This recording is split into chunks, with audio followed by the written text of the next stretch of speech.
이강민의 잡지사 2월호 네 번째 페이지. 몇 주 못 본 사이 교수님이 되어 돌아온 교수먼지. 천문학자 지웅배 교수와 함께합니다. 어서 오십시오. 네, 반갑습니다. 이제 연세대학교를 떠나고 세종대학교에서 학생들을 가르치고 은하를 계속 연구하게 된 우주먼지 지웅배라고 합니다. 야, 뭔가 좀 달라 보인다. 예, 대학 교수로 임용이 되신 거죠? 네, 뭐 그렇습니다. 정말 뭐 갈로아 작가도 그렇고 우리 먼지님도 그렇고 정말 존경스러운 동생들이 아닌가 이런 생각이 들고. 네. 예, 알겠습니다. 앞으로의 활약도 기대하고요. 네. 이제 먼지님의 강의에 매료된 그 대학생들의 한 절반 정도만 또 잡지사를 구독해줘도 네. 훌륭한 낙수 효과가 아닌가. 네, 제가 좀 공과 사를 조금 흐릿하게 구분해 보도록 하겠습니다. 네. 알겠습니다. 네. 예. 자, 오늘은 지구 생명체 기원에 대한 이야기로 한번 시작을 해보겠습니다. 이제 보통 천문학자들이 주로 연구하는 것 중에 하나가 우리 이제 외계 생명체 탐구다 이렇게 알고 있는데, 근데 이제 반대로 천문학자들이 우리 지구 생명체의 기원에 대해서도 관심이 많다고 들었습니다.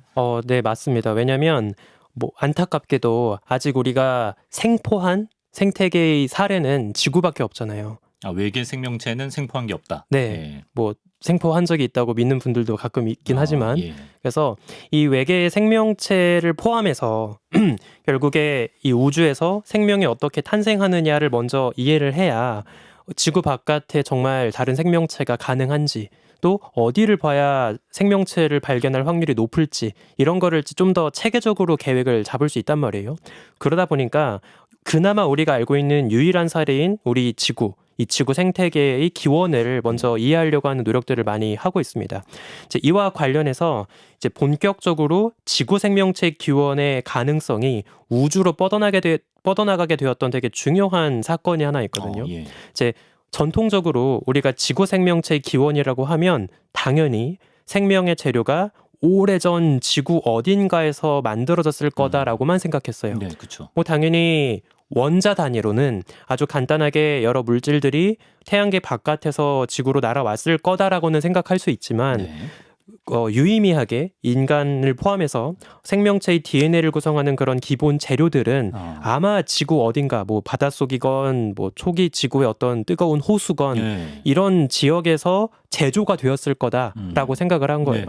근데 그 1970년대 즈음에 한창 2차 세계대전이 이제 끝나고 나서 그 미국을 중심으로 시민들 사이에서 뭐가 이제 열풍이 불기 시작을 하냐면 자꾸 정체를 알 수 없는 뭐 비행 물체가 지나가더라. 이거 외계인이 보낸 거 아니냐 이러면서 이제 흔히 이야기하는 UFO, 외계인, 외계 생명체에 대한 이제 이야기들이 대중문화까지 깊게 스며듭니다. 이제 한창 그런 열풍이 있던 와중에 아마 생물학을 좀 좋아하시는 분이라면 교과서에서 보셨지 않았을까 싶은데 흔히 왓슨과 크릭 할 때 그 크릭이라는 그 과학자가 있어요.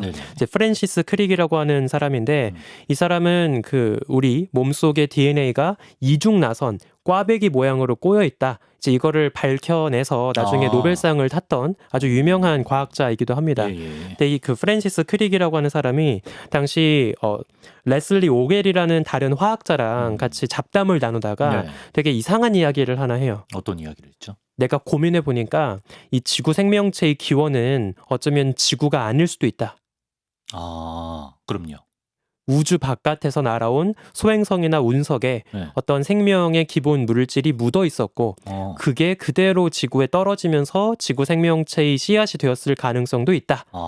이런 이야기를 합니다. 지구 밖에서 재료들이 날아왔다. 네, 맞습니다. 그러니까 사실 이제 좀 나중에 시간이 지나고 나서 그 많은 과학자들이 평가하기로 원래 그 프랜시스 크릭 자체가 방금 말씀드렸던 소행성이나 해성에서 생명체가 기원했을 거라는 가설 자체를 좀 진지하게 생각하고 이야기했던 건 아닌 것 같아요.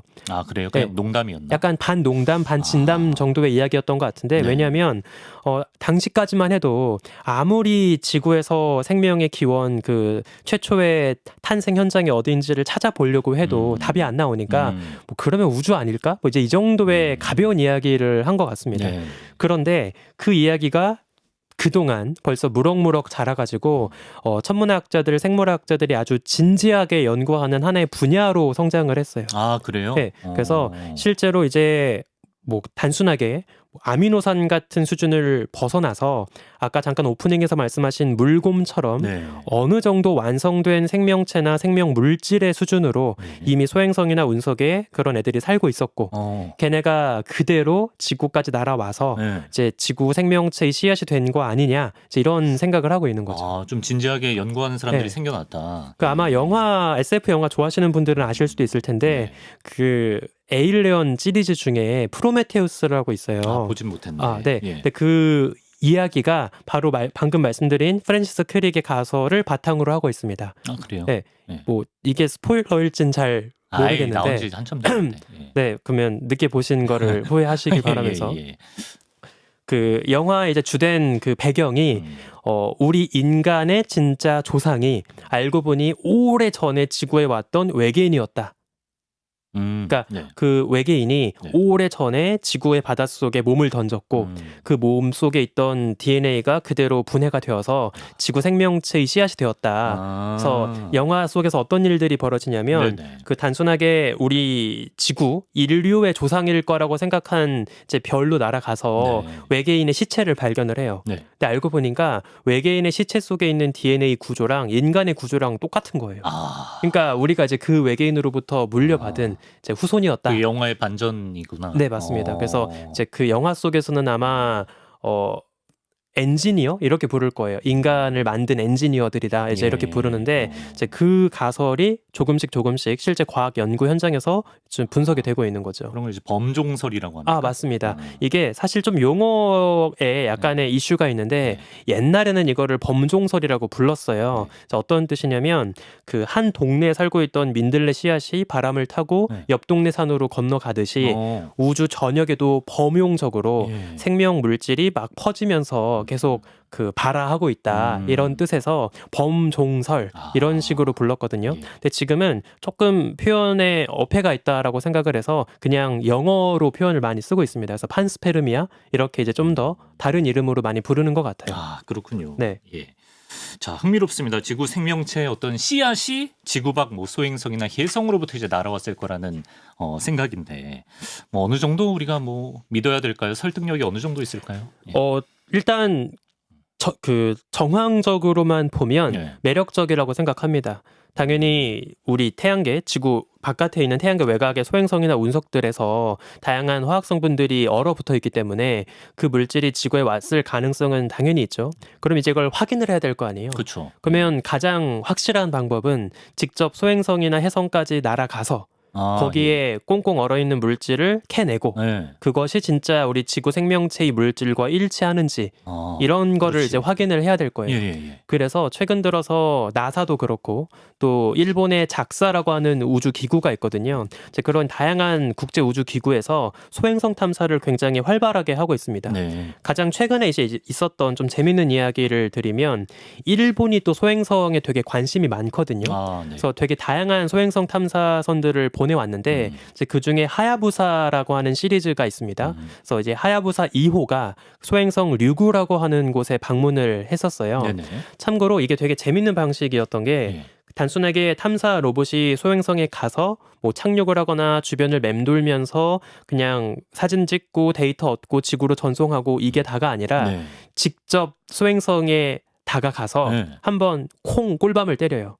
아, 접촉이 있었다. 네, 접촉이 있는 거죠. 그래서 이거를 뭐 터치다운이다 이제 이렇게 이야기를 하기도 하는데 그 탐사선에 목이 주둥이처럼 좀 기다란 장치가 있습니다. 그래서 쭉 다가가서 그 주둥이로 소행성을 톡 치는 거죠. 그러면 그 충돌 순간 되게 많은 파편이 튈 거 아니에요. 그럼 그 파편을 회수해서 캡슐에 담고 그걸 다시 지구로 싣고 오는 거죠. 그래서 제가 가끔 농담 삼아 뭐라고 하냐면 뭐 당연히 하면 안 되지만 저도 그런 적은 없습니다. 그 뭐길래 어렸을 때 막 이웃집 초인종 누르고 도망가는 거 있잖아요. 벨티. 저는 해봤어요. 아, 그래요? 반성합니다, 진짜. 그래서 벨티 하듯이 딱 소행성 벨티하고 도망가는 거죠. 그래서 그때 이제 퍼지는 먼지 싹 모아서 지구로 갖고 오는 건데 그 놀라운 일을 이제 성공을 했습니다. 그래서 이번에 그 하야부사 2 미션을 통해서 갖고 왔던 류구 미션이 이제 오랫동안 지구 그 챔버 안에 잘 보관이 되어 있다가 최근 이제 분석이 되었는데 네. 여기에서 이제 굉장히 재밌는 게 확인이 된 거죠. 그 안에 생명체가 있냐 없냐를 보는 건가요, 지금? 맞습니다. 예, 이제 물론 예. 생명체까지를 기대한 건 아니에요. 이제 원래 계획을 했던 건 네. 뭐 지구 생명체를 구성하는 여러 아미노산, DNA의 기본 물질들, 네. 이제 그 정도를 찾아보려고 이제 시도를 했던 건데 네. 놀랍게도 네? 이 류구의 샘플을 얇게 잘라서 현미경, 전자미경으로 사진을 찍어보니까 그 안에 뭔가 박테리아처럼 보이는 이상한 게 살고 있는 거예요. 진짜? 네, 네. 잠깐 사진을 보시면 예, 실제 예. 논문에 들어간 사진인데 가장 오른쪽 위에 알파벳 C라고 라벨이 붙어있는 이미지가 이제 제일 확대한 사진이거든요. 네네. 보시면 뭔가 길쭉길쭉하게 네. 그 비엔나 소세지 같이 이제 이어져 그러네, 있는 그러네. 좀 네. 그런 이상한 게 보입니다. 저기 박테리아라는 거예요? 네, 맞습니다. 네. 이제 저게 그 사이즈는 엄청 작아요. 네. 50 마이크로미터 정도밖에 안 되는데 이게 얼마나 작냐면 우리 사람 머리카락의 두께가 한 200 마이크로미터 정도 되거든요. 예. 그러니까 만약에 저 전자현미경 사진에다가 머리카락을 올린다라고 하면 사진을 다 그냥 가려버릴 거예요. 그러니까 이제 굉장히 작은 애들인데 네. 처음에는 저거를 뭘 거라고 추측을 했냐면 네. 그 샘플을 옮기다가 그 가끔 실험복 옷이나 네. 아니면 또 과학자들은 다 안경을 쓰고 있으니까 안경 닦기 이런 천 아니면 머리카락 이런 섬유가 묻은 게 아닐까 예. 라고 합리적이다. 생각을 한 예, 거예요. 예. 당연히 이제 다 철저하게 검토를 해야겠죠. 네. 그래서 머리카락 뽑고 안경 닦기 천 뜯어서 전자미경으로 또 찍어봅니다. 저런 식으로 네. 비슷하게 생기긴 했다 근데. 네. 예. 그런데 네. 스케일 측면에서나 형태 측면에서나 정확하게 우리가 알고 있는 익숙한 섬유 물질은 아니다라고 확인을 했어요. 아까 그 박테리아는 네, 박테리아 후보 그 이상한 애. 예. 이제 그거는 섬유는 아닌 것 같아요. 그래서 이제 더 철저하게 조사를 해보니까 네. 이거는 생명체다라는 게 밝혀집니다. 살아있는 생명체라는 거죠? 네, 맞습니다. 근데 그게 맞으면 네, 제가 지금까지 몰랐을 리가 있나? 이거 엄청 막 대서특필돼야 되는 거 아니에요? 그렇죠. 이제 외계 예. 생명체를 발견하는 뉴스니까. 외계 생명체잖아. 네, 그렇죠. 예. 그래서 잠깐 이게 생명체라고 우리가 확인했던 근거들을 조금 설명을 드리면 좋아요. 일단 아까 보셨던 그 C 알파벳 C 사진에서 네. 작은 화살표로 표시가 된 부분들이 있어요. 네. 그래서 그게 뭐냐면 약간 그 폭이 얇아지면서 뭔가 치즈를 쭉 늘어뜨릴 때 잠깐 그 폭이 좁아지는 것처럼 보이는 구간들이 있습니다. 네. 저게 뭐냐면 박테리아들이 이제 세포 분열을 해서 복제를 하잖아요. 네. 그때 하나로 붙어있던 덩어리가 양쪽으로 갈라지면서 예. 잠시 폭이 가늘어지는 그 순간들이 있어요. 네. 그래서 그럴 때 흔하게 볼 수 있는 세포 분열의 이제 징후로 볼 수가 있고요. 예. 실제로 이 박테리아는 날짜가 흘러가면서 수가 늘어났다가 줄어드는, 그러니까 세포 분열을 통해서 그럼 진짜 살아있는 거네. 네, 예. 일종의 생장 과정을 보여주었습니다. 예. 그래서 보통 우리가 그 지구에 살고 있는 박테리아를 가지고 예를 들어보면 박테리아가 이제 어떻게 증식을 하냐면 처음에 낯선 환경에 노출되었을 때 일단 적응을 좀 해야겠죠. 예. 여기 물맛은 어떤지 공기 맛은 어떤지 이제 이걸 좀 그렇겠죠. 맛을 봐야 될 거예요. 예. 그래서 한동안 좀 잠잠하게 눈치를 봅니다. 그렇게 이제 열심히 자기 복제를 하기 위해서 준비를 하고 나서 이제 본격적으로 적응이 완료되면 기하급수적으로 예. 수를 불려나가는 세포 분열 시기를 겪어요. 네. 그래서 우리가 이거를 그 영어로 네. 로그 그로우스 페이즈라고 부르거든요. 그러니까 로그라는 게 그 수학 로그 함수처럼 그래. 기하급수적으로 성장한다. 이제 이런 뜻인 거죠. 네. 근데 박테리아라 하더라도 무한정 증식하진 않습니다. 당연히 그들이 살고 있는 무대에 주어진 식량에도 한계가 있을 테니까 어느 정도 수가 불고 나면 이제 성장을 조금씩 멈추게 돼요. 예. 이제 그러다가 다시 이제 모든 양분을 다 먹고 더 이상 성장할 수 없는 수준에 이르게 되면 수가 천천히 내려가는 데스 페이즈, 이제 죽음의 시기로 쭉 접어들게 되는 거죠. 네. 근데 재밌는 게 네. 아까 소개해드렸던 저 류구 소행성 류구에서 온 샘플, 애들, 예. 네, 그 박테리아가 정확하게 이 문법을 따라갑니다. 수가 로그 함수적으로 올라갔다가 예. 기하급적으로 늘어났다가 잠시 수를 유지하고 다시 빠르게 수가 줄어들면서 사라지는 그 변화를 보이는 거예요.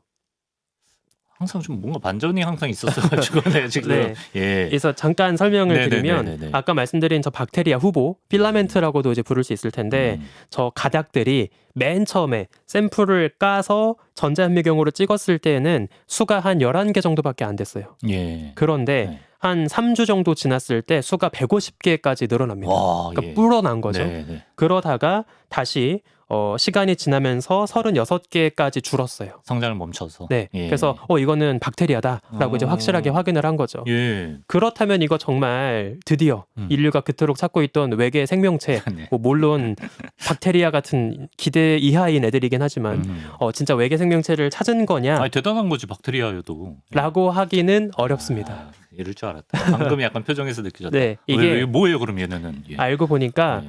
그 소행성에 원래 살고 있던 외계 생명체가 아니라 지구에 샘플이 와서 이걸 까면서 묻은 지구 박테리아예요.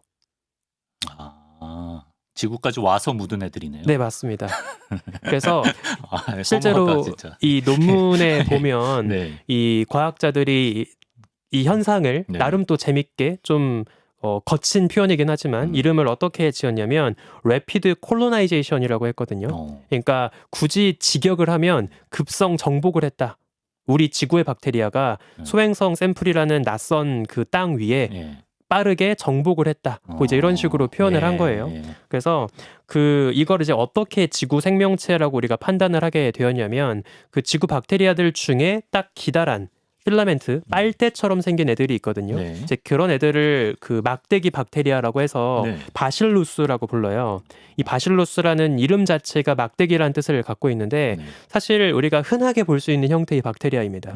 아마 여러분들 그냥 구글에다가 박테리아라고 딱 치면 나오는 가장 전형적인 애들이 그런 기다란 그 막대기 모양이거든요. 네. 그래서 사실 일반적인 바실루스 박테리아는 120분의 2배씩 수가 불어나가요. 아, 예. 근데 이번에 소행성 샘플에서 발견되었던 이 이상한 애들은 네. 한 5에서 6일 정도의 2배씩 불었습니다.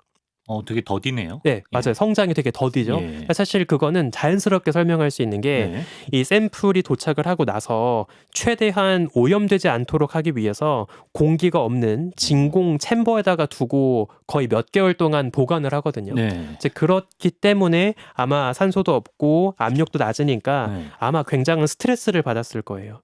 아, 박테리아도 스트레스 받으면은 네. 좀 성장이 더디고 그래요. 네, 그렇죠. 이제 박테리아도 되게 살기 좋은 환경이 있을 거고, 예. 되게 살기 어려운 혹독한 환경이 따로 있을 텐데, 네. 이제 이런 좀 혹독한 환경에 노출되다 보니까 네. 원래보다는 훨씬 성장이 좀 더뎠던 거죠. 아, 네, 그래서 하지만 그 전반적인 생장과 죽음의 과정 네. 이거를 쭉 보면 이거는 우리가 흔하게 지구에서 볼 수 있는 바실루스 형태의 박테리아다. 맞다. 네,라고 이제 확인을 할 수가 있습니다. 예.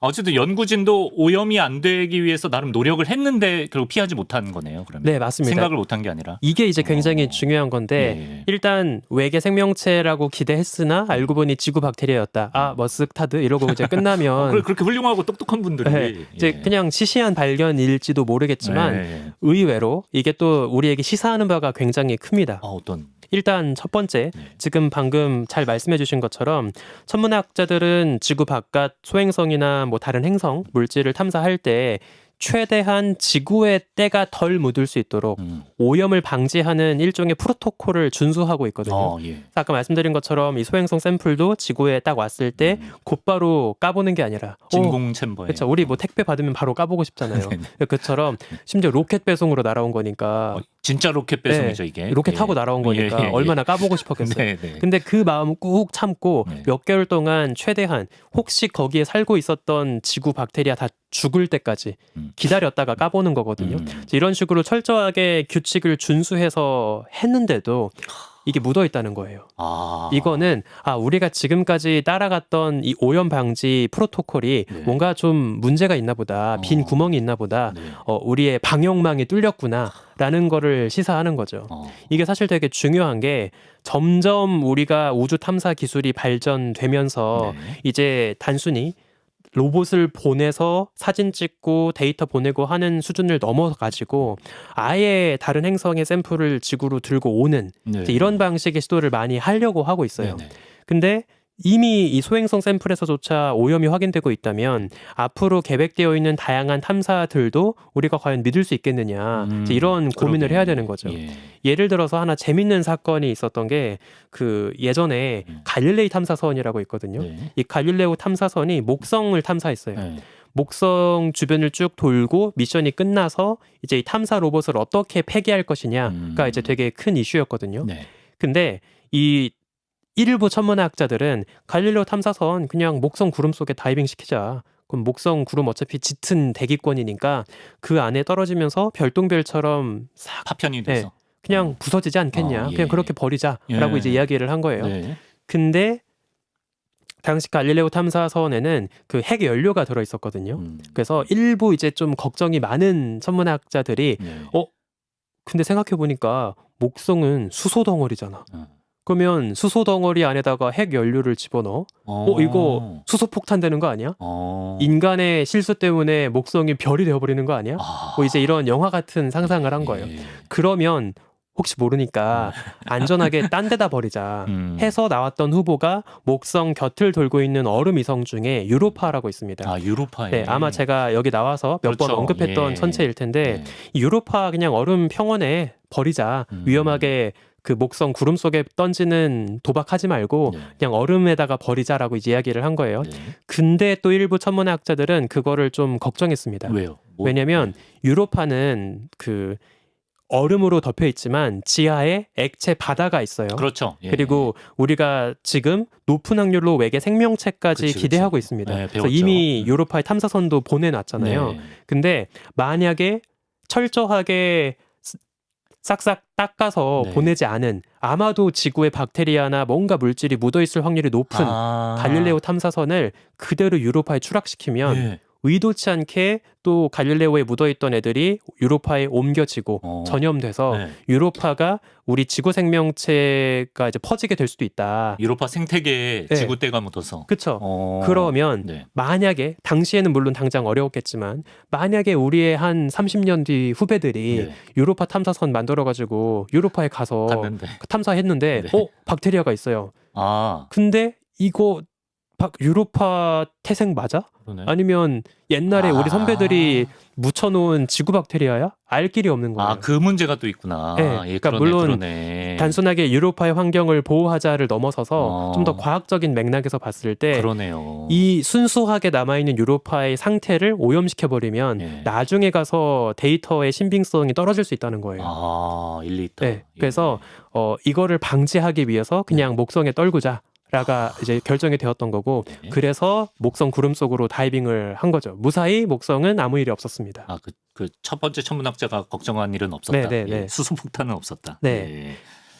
네, 이번 발견이 먼 미래에 인류가 화성으로 이주할 때 아주 또 중요한 단서를 제공한다고 하던데요. 맞습니다. 이게 또 방금 말씀드린 것처럼 오염 프로토콜을 더 철저하게 해야 한다라는 교훈을 주는 동시에 네. 또 우리 지구 박테리아 참 대단하다라는 교훈도 주는 측면이 있어요.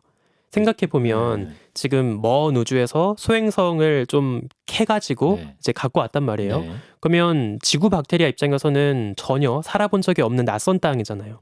근데 막 공기 중을 떠돌다가 우연히 챔버 안에 들어가서 그 박테리아가 이제 그 소행성 샘플에 앉았단 말이에요. 아, 그러네. 근데 살만하네 해서 거기에서 막 증식을 한 거잖아요. 아, 그렇구나. 우리가 외계 소행성을 떼왔으니까 네네. 그 위에서 살고 있네, 지구 박테리아가. 그러니까 예. 지구 박테리아가 예. 외계 물질 위에서 살아남을 수 있고 아주 긴 시간은 아니었지만 네. 세포 분열을 통해서 증식까지도 할 수 있다를 우리가 실제로 의도치 않게 입증해 버린 거예요. 아, 그러네요. 네. 그러면 네. 아마도 높은 확률로 네. 나중에 우리가 진짜 뭐 화성을 테라포밍 하겠다라고 할 때 네. 뭐 인간이 먼저 가기 전에 음. 뭐 화성에 미생물도 뿌리고 그다음에 이끼 같은 것도 뿌리고 해서 먼저 그 더 고등한 생명체들이 먹고 살 수 있는 환경을 좀 만들어 놔야 될 거 아니에요. 네. 그럼 그럴 때 당연히 선발대로 제일 먼저 갈 애들이 박테리아일 텐데 그러네요. 이 박테리아가 화성 같은 우주 환경에서도 살아남을 수 있다라는 교훈을 주는 거죠.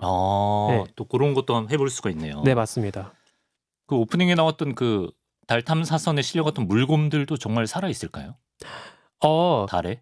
사실 그 이야기가 되게 재밌는 게 예. 많은데 예.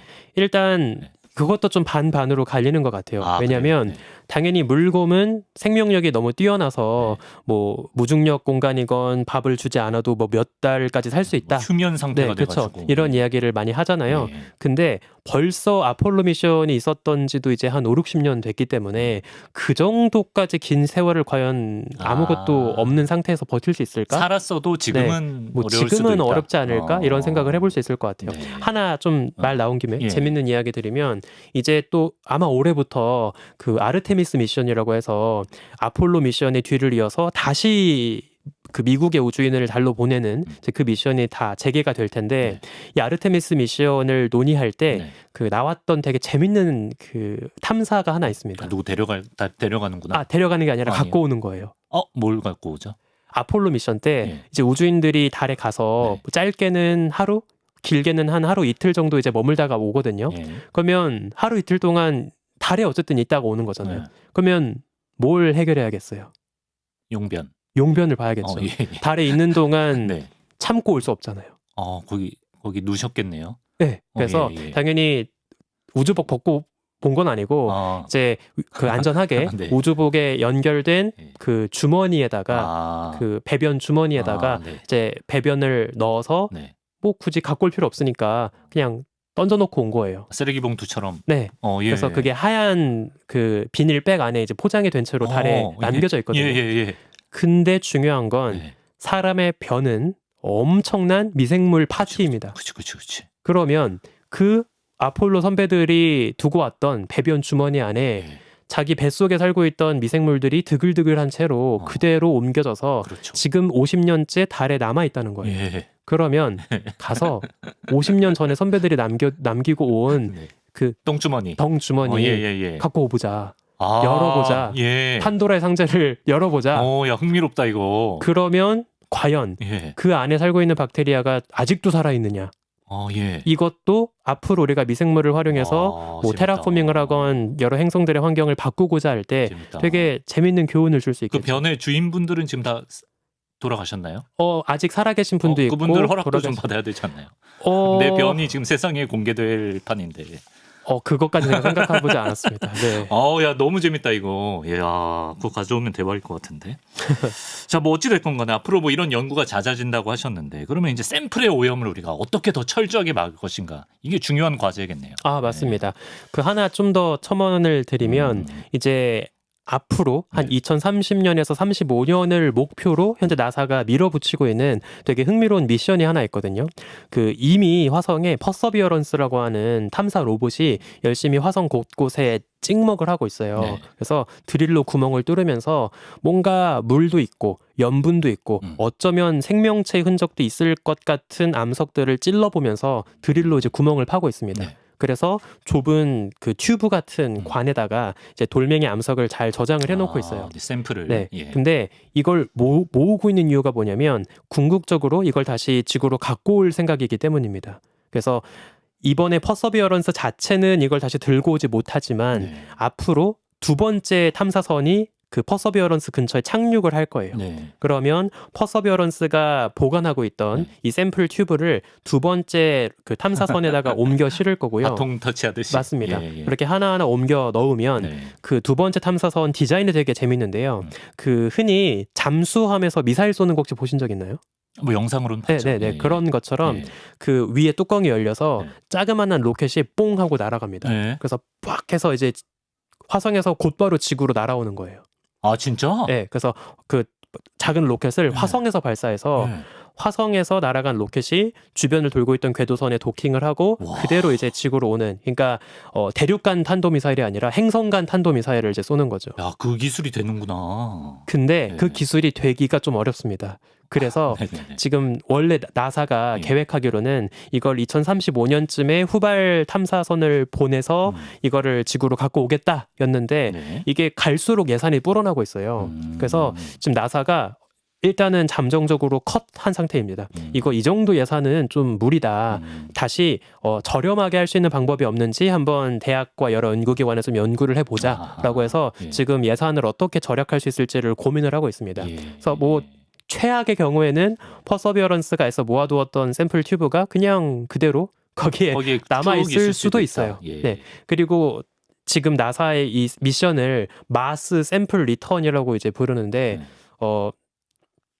이것과 별개로 지금 나사가 예산 문제 때문에 고민을 하고 있는 이 시점에 중국이 따라서 우리가 그럼 먼저 샘플 갖고 오겠다라고 해서 독자적인 아니요. 중국이 중국도 독자적으로 뭐 하나 한 게 있어요? 그 중국이 독자적으로 탐사 로봇을 보내서 자기들이 먼저 화성 샘플을 갖고 오겠다라고 열심히 또 밀어붙이고 있습니다. 그래서 또 아마 중국의 이런 그 활동이 또 미국 나사에게 약간의 그 동기부여가 되지 않을까 싶기도 해요. 중국이든 나사든 가져왔는데 거기 또 뭐 나왔는데 지구 거 있거나 이럴 수도 있는 거네요. 아, 그렇죠. 그래서 이제 그런 거를 방지하기 위해서 이제 앞으로 이번 소행성 샘플을 통해 우리가 얻은 교훈들이 있잖아요. 그래서 좀 더 뭐 긴 시간 동안 최대한 지구 생명체가 싸그리 박멸될 수 있도록 철저하게 보관을 한다거나 이제 뭐 이런 여러 가지 고민을 해볼 수는 있을 것 같아요. 네, 그렇습니다.